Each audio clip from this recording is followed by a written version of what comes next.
Under Bush, Russia invaded Georgia. Under Obama, Russia took Crimea.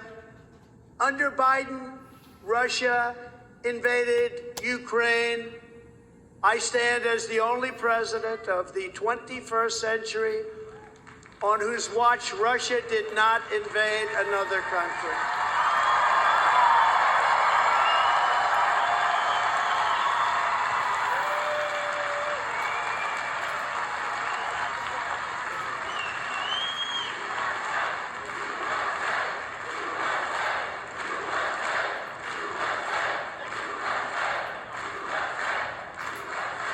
Thank you.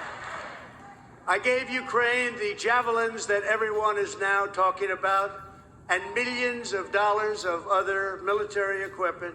The Obama administration gave them blankets. You remember? They gave them blankets. They said, we need more than blankets. No, we gave you blankets. They sent them blankets. Thank you very much.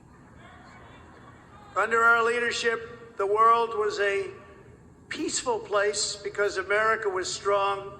And the perception of our country was perhaps like it had never been before. Powerful, cunning, and smart. We were a smart country. Now we're a stupid country. We always, very simply, put America first. That was the answer. With the Abraham Accords, we had peace in the Middle East. We had peace in Europe. China knew that it could no longer take advantage of the United States. And I was proud to be the first president in decades who did not get our country into any wars. I got you out of wars.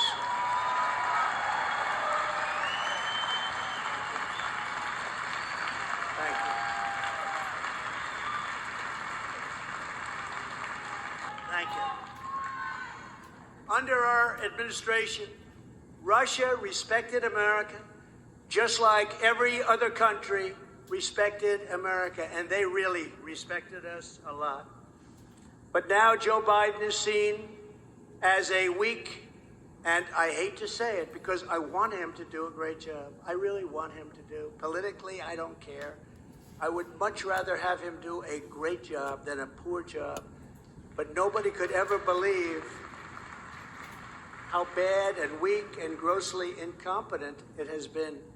And when you have a weak president who is not respected by other nations, you have a very chaotic world. And the world hasn't been this chaotic since World War II. I think we can say that. We can say that very strongly. I have no doubt that President Putin made his decision to ruthlessly attack Ukraine only after watching the pathetic withdrawal from Afghanistan, where the military was taken out first, our soldiers were killed, and American hostages plus $85 billion worth of the finest equipment anywhere in the world were left behind. Yesterday, reporters asked me if I thought President Putin was smart. I said, of course he's smart, to which I was greeted with, oh, that's such a terrible thing to say. I'd like to tell the truth. Yes, he's smart. The NATO nations, and indeed the world, as he looks over what's happening strategically with no repercussions or threats whatsoever, they're not so smart.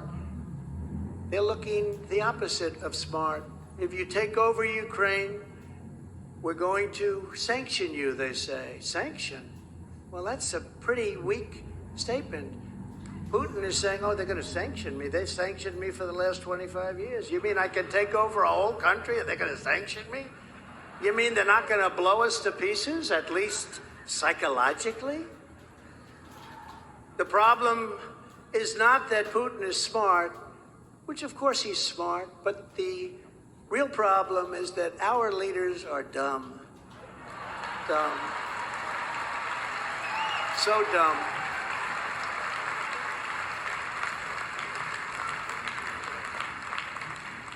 And they so far allowed him to get away with this travesty and assault on humanity. That's what it is. This is an assault on humanity. So sad. Putin is playing Biden like a drum, and it's not a pretty thing as somebody that loves our country to watch. Just not a pretty thing to watch. You know, I was with Putin a lot. I spent a lot of time with him. I got along with him. I got along with President Xi. I got along with Kim Jong-un. Kim Jong-un has massive nuclear power. It's a good thing to get along with people, not a bad thing. You can be very tough and get along. You know, I'm the one that ended his pipeline. He said, "You're killing me with the pipeline." Nobody else ended his pipeline. Biden came in, he approved it. But I did a lot of things that were very tough on Russia. No president was ever as tough on Russia as I was. And I'd come in, the fake news would say, "Trump loves Russia, he loves Russia." Then we had the Russia hoax, which is now with Durham and Mueller and all the rest just a total hoax. It was a made-up, fictional story. But with respect to what's going on now, it would have been so easy for me to stop this travesty from happening.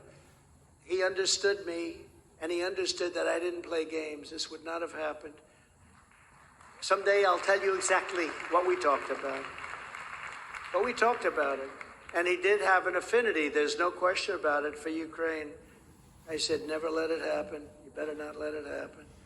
This is the only attack in history where the further he goes and the bigger it gets, and the worse it gets, and the more death that's caused, the more money he makes, because oil prices keep climbing higher and higher and higher. There's never been anything like that, where a warring nation, the more he makes it difficult to get oil, the more expensive it gets, and the more money he makes. And all those tanks roaming around are very expensive, but they're peanuts compared to the kind of money that he's making because of the tremendous increase in oil. You know, when I left, and during my term, oil was at $36 a barrel. Think of it, 36. Now it hit 100, and they think it's going to 150. So the Middle East and Saudi Arabia, a lot of countries, but Russia right now in particular is making more money than they ever dreamt possible. The cost of the war is very, very small compared to the kind of money they're taking in. There's never been a situation like that. It's horrible to watch. It's horrible because it's a